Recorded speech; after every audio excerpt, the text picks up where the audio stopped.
Congratulations, gentlemen.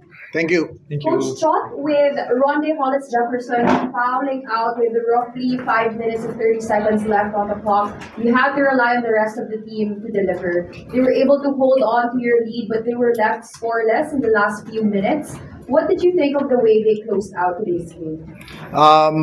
It's just our ability to go to our strength, which is our defense.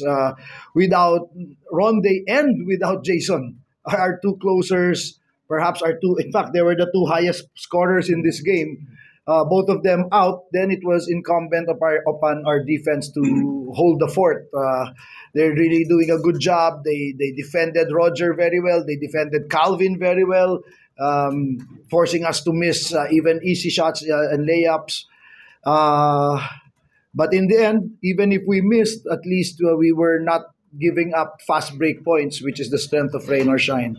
And like I said, if we force them into a half court, then we have a better chance of defending them, and that's what happened in the end.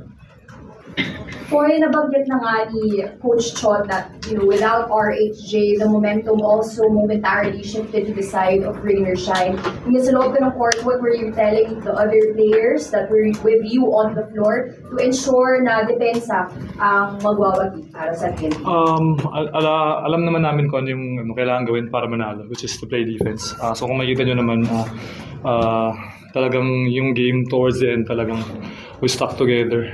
Ang liit namin tingnan sa loob eh.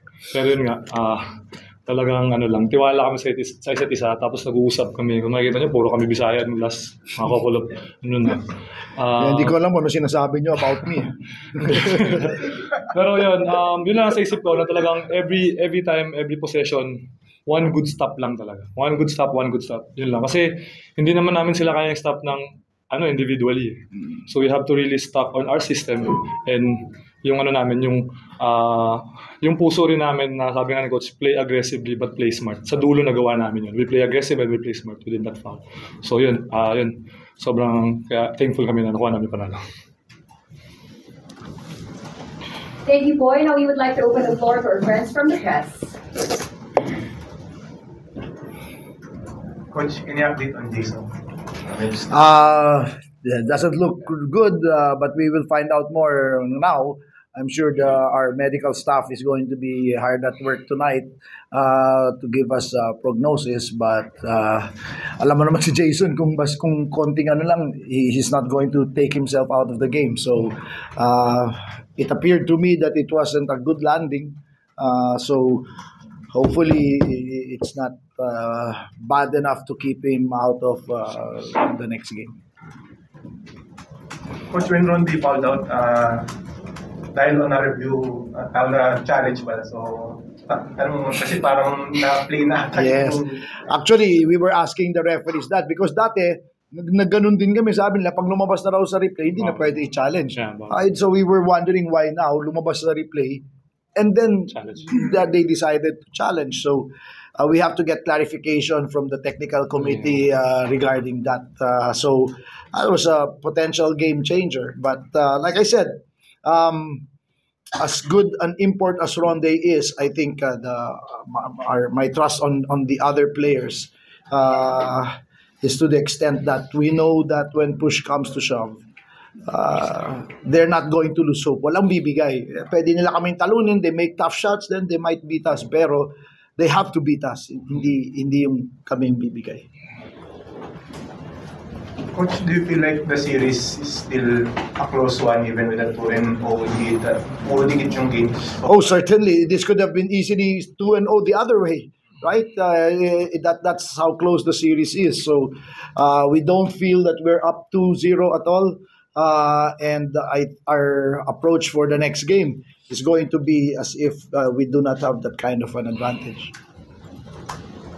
Coach, how concerning yung kay Jason considering ni-stretcher siya palabas sa alam mo si Jason, hindi ram maganda. Like I said, very concerning from my standpoint na tinignan ko yung replay. Very concerning. Not only for this series, but for Jason's well-being long-term. His physical fitness, his health, so the only thing we can do now is pray and is hope and pray. Boy, expecting na ano pa rin, ito ka parang digdigan yung labanan moving forward sa series. Ano lang, tiwala lang kami sa sistema namin, tiwala kami sa mga teammates ko. Kung makita nyo naman dito, sobrang spread talaga yung ano namin. Even sa rebounding spread talaga kami. So, sabihin talaga, nagpi-pay off talaga yung mga ginagawa namin sa practice. And then, hindi namin sinasayang yung opportunity na binibigay sa amin ni Coach. And then, syempre, we wanna win. Kaya kami nandito. Sabi nga ni Coach ni Boss Ricky, hindi naman kami pumunta dito sa series na to para hanggang dito na lang, di ba? So, yun. Ayun nga, mention kanina yung fouling out ni Ronnie that led you to become the defensive anchor sa loob ng TNT. How hard was it in the last minute where you had to defend, the big guys of Rain or Shine, and you had to do it, nawala si Ronnie? It's really hard kasi ang laking kawalan ni Ronnie. So, sobrang hirap. Pero yun nga, lagi ko nga sinasabi na yung we're capable as a team na dumipensa as a team. Hindi naman namin, although kaya namin dumipensa individually, pero mas malakas kami kung we defend as a team. So, yun yung ginawa namin sa dulo. So, yes, concerning na fouled out siya, pero kung sino yung next na maglalaro, may tiwala kami doon. Coach, last game, nag-struggle si Ronnie with his shooting, and then tonight na-foul out siya. But then again, all of your locals step up big when it matters the most. Your thoughts lang on the locals' way of playing in this series so far? I think we have a very potent all-Filipino lineup.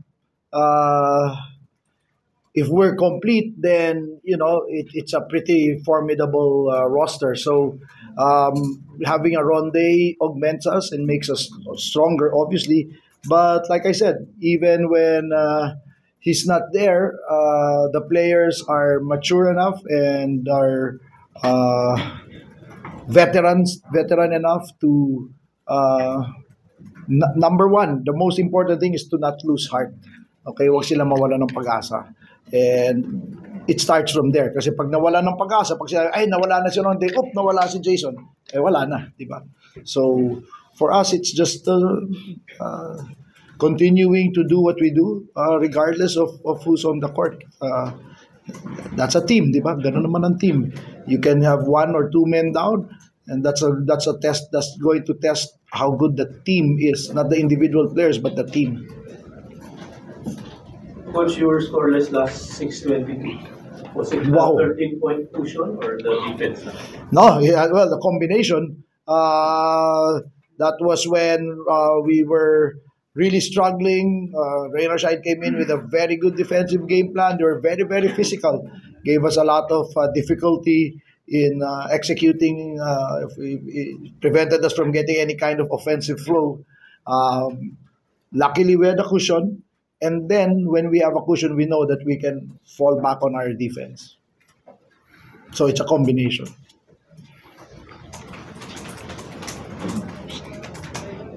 That is on Super Post Game Press Conference. Again, congratulations once again, Jeffrey. Thank you.